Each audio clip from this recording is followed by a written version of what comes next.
Ever said, "I hate my teeth"? Or praise that lucky and truly ungrateful person with the perfect teeth? Even with braces and good dental habits, some of us just can't seem to get it right. Let me tell you, you could very well have mom and dad to blame. Over the years, research has further uncovered the correlation between genetics and oral health, particularly teeth. Ever wondered why we have wisdom teeth? Believe it or not, they once served a purpose.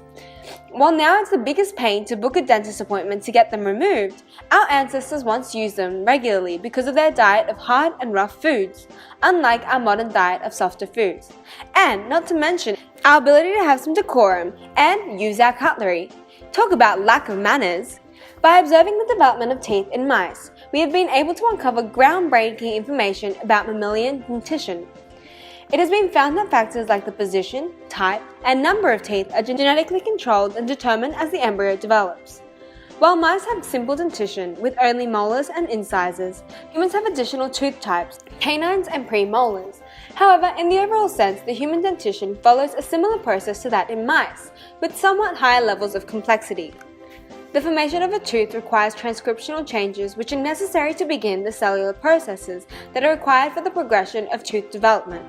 Signals, languages, are used repeatedly to trigger various transcriptional changes at various stages and often in different directions. Without such control of gene expression, change in the direction of signaling would not be possible, thus the formation of teeth would not proceed as required. The first sign of mammalian tooth development occurs at 6 weeks in the human embryo, during the thickening of the oral epithelium. Mesenchyme condenses, leading to the formation of the tooth bud. A cap is then formed, followed by a belt-stage tooth. This process is thought to be controlled by a signaling center. The size of the tooth field and the resultant number of teeth is also determined at early stages of development. It's observed that the size of the tooth field is proportional to the number of teeth that is formed in this region. So basically, the bigger your jaw, the more teeth that develop, and vice versa. However, this isn't always the case. Sometimes you get the unfortunate event where the dentist says, "You have a small jaw, so we gotta remove some teeth." Teeth develop different shapes depending on the exact position in the mouth, and the combination of Hox genes expressed and regulated. The number of teeth cannot be changed after overt appearance of the teeth. Let's go through a simplified process of how lower jaw tooth positioning occurs, keeping in mind that a similar process occurs for the upper jaw. Developing oral epithelium of the lower jaw of mouse embryos can be divided into 2 separate domains, FGF8 and FGF9, which are fibroblast growth factors expressed proximally overlaying the presumptive molar field, and MBP4, bone morphogenic protein 4, expressed medially, overlying the presumptive incisor field. How these initial domains are set up remains unclear. However, studies have shown that they are established before the formation of the face. Resistor proteins such as FGF8 and BMP4 regulate the expression of Hox genes like distal2. This results in the restriction of expression of BRX1 and DLX2 to the molar region, and MSX1 and MSX2 to the incisor region. You still following? So, now the expression of these genes can be manipulated to produce changes in the resulting dentition.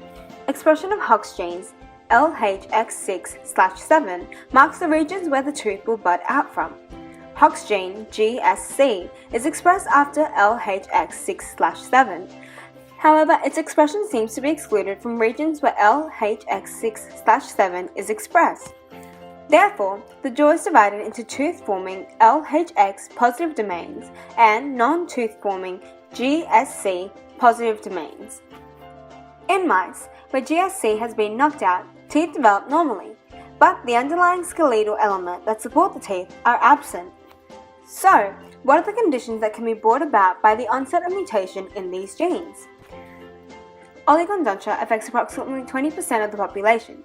It is an autosomal dominant condition that occurs due to the frame shift mutation in the paired domain PAX9, causing the genome-wide agenesis, where the tooth doesn't develop. Malocclusion is also another condition that causes imperfect positioning of teeth when the jaws are closed. It should be noted that the dental characteristics of hypodontia and crown size may also play a role in malocclusion. And unlike dental position, rotation, and angulation, which are influenced by the environment, there is data indicating a genetic influence on hypodontia and crown size. Study shows that there are no genes promoting crooked teeth in the vast majority of the population that experiences rotations and displacements, and that there are ways around it, such as jaw surgery and the use of orthodontic braces. So, all in all, I guess it's fair to say that you can blame your parents for the outcome of your teeth. But remember that the environment also plays an important role in how your teeth appear and look.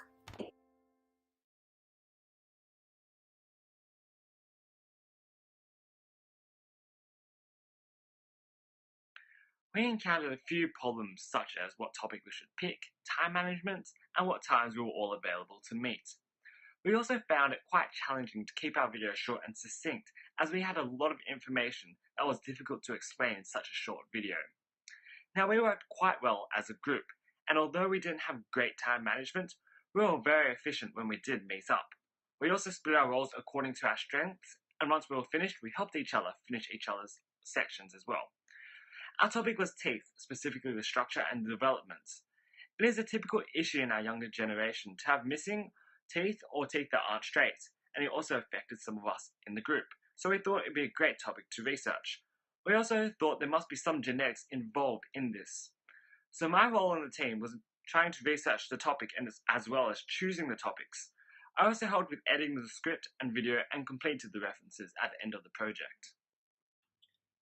The biggest challenge to me will be to summarize and to extract complex information from the research article in order to make it easier to be understood by general public. The positive aspect of our group will be we have very good planning on when we need to get all our researches done and when our script should be prepared, despite the fact that we start doing this project a bit late. And consider the reason for us to choose this topic. Our group found this topic interesting because having wisdom teeth and other teeth abnormalities is common for general public, and having some research done will enable us to know to what extent these abnormalities is related to genetics and which gene is responsible for which syndrome. And my role in this team will mainly focusing on research in some abnormalities of teeth.